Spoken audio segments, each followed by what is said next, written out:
aprova o imposto dos super ricos, chamado...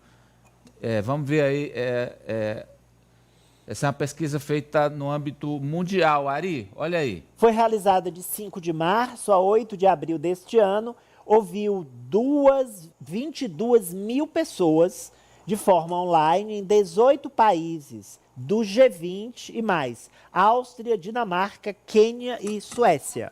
Vamos aos números do Brasil. O que pensam os brasileiros sobre esse imposto dos super ricos? 69%, apoiam ou tendem a apoiar a taxação dos super ricos.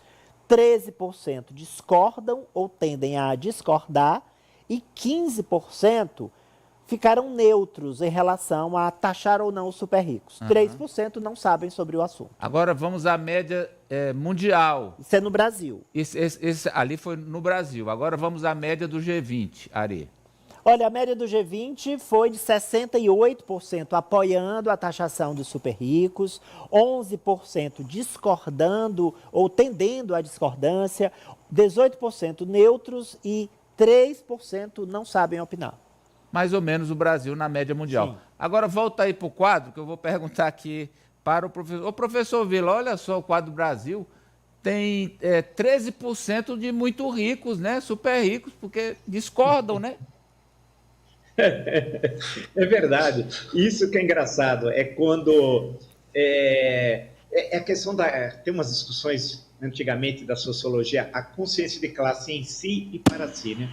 A classe existe em si, mas não consegue ter consciência de classe para si. Então, muitas pessoas, elas não têm consciência de classe, né? Você vê, você caminha aí, o sujeito numa pindaíba danada, é capaz de votar. Olha, eu discordo de que os ricos paguem, os super ricos paguem mais impostos, mas você é super rico, você ganha meio salário mínimo, né? Mas é assim, quer dizer, não tem a mínima noção de criticidade. Aí o que falta é a questão da cultura política. Cultura política no sentido de viver a política, da política ser um assunto cotidiano. E a boa informação, a reflexão e o papel da escola nesse processo da construção da cidadania, que é algo plural. Porque realmente 13% discordando é piada. Agora, vale lembrar que passar essa lei no nosso Congresso, nem no final dos tempos, né? Isso não vai acontecer nunca, infelizmente, né? Porque os lobbies, os grupos de pressão são poderosíssimos em Brasília e não vai passar isso daí em hipótese nenhuma. Tem uma discussão boa internacionalmente que é das transações internacionais, pagar uma taxa muito baixa, né? Que vem a ideia de um economista norte-americano, James Tobin, que foi prêmio Nobel de Economia, mas também isso dificilmente será aplicado. No nosso caso, então, impostos sobre os super ricos, pode tirar o cavalo da chuva, não vai ter nunca. Gente, Guga, trabalha lá, Guga, vai no Congresso, convence os deputados e os senadores lá, Guga. Olha, o Lula, ele tinha esse plano, de alguma maneira tentar colocar o imposto na conta do rico, mas é claro que a gente sabe que o lobby dentro do Congresso é pesadíssimo e muita gente ali, inclusive, está entre os super ricos. Quase metade da riqueza do país, 48%, dependendo da pesquisa, na Oxfam chega a 63% da riqueza do Brasil, está na mão de 1% só, né? Então é claro que isso é um absurdo. A desigualdade acontece no mundo inteiro. No Brasil é ainda maior. Na Índia está na mão de 1%, 41% da riqueza. Nos Estados Unidos, 34% da riqueza está na mão de 1%. Na China, 31% da riqueza do dinheiro está na mão de 1%. Na Alemanha, 30%. A desigualdade, portanto, é mundial. Obviamente que a gente vai ver esses dados de a maior parte do planeta ser favorável aos taxados super ricos, porque está todo mundo vendo que a concentração do dinheiro está cada vez maior na mão dos super ricos. E alguma coisa precisa ser feita, senão vai ter um colapso. O mundo não vai assistir isso inerte. Para se manter esse sistema, ele precisa ser justo, e não está sendo.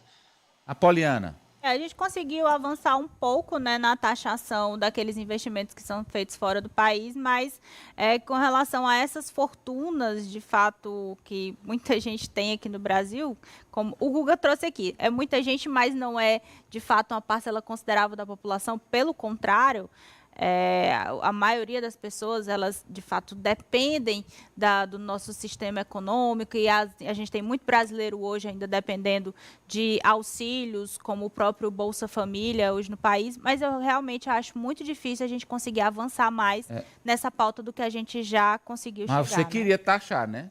Sim, Por favor. sim, por favor. Todos contra você, Ari. Eu percebi que o professor Vila quer taxar os ricos, o Guga quer, a Poliana quer isso, Ari. Olha, eu acho que não, porque eu gosto muito do Amadeu e eu saio em defesa do meu amigo. Para mim, amiga é amiga até debaixo d'água. Não vou deixar fazer isso com você, porque você sabe, seguindo a lógica do deputado Marco Feliciano, você é muito rico, mas se ninguém sabe, você acaba... se você sonega e a Receita não descobre, tá tudo tranquilo. tá tudo bem. Agora é aquela velha pergunta, né, professor? Que a filosofia ainda hoje se depara. Existe pobre de direita? Existe. Por que existe pobre de direita se isso não faz o menor sentido do ponto de vista sociológico, do ponto de vista social, do ponto de vista filosófico também? Mas existe, tá aí. A gente queria. Não, taxar os super ricos, não. Taxa um pouco mais a mim mesmo. É afetivo. Então. Isso é afetivo, Ari, isso é afetivo. Atenção, vamos agora com a manchete da Apoliana. Ela ficou de provar, de trazer as imagens, Apoliana. Sim, do fala que você aí. traz na manchete aí. Do ministro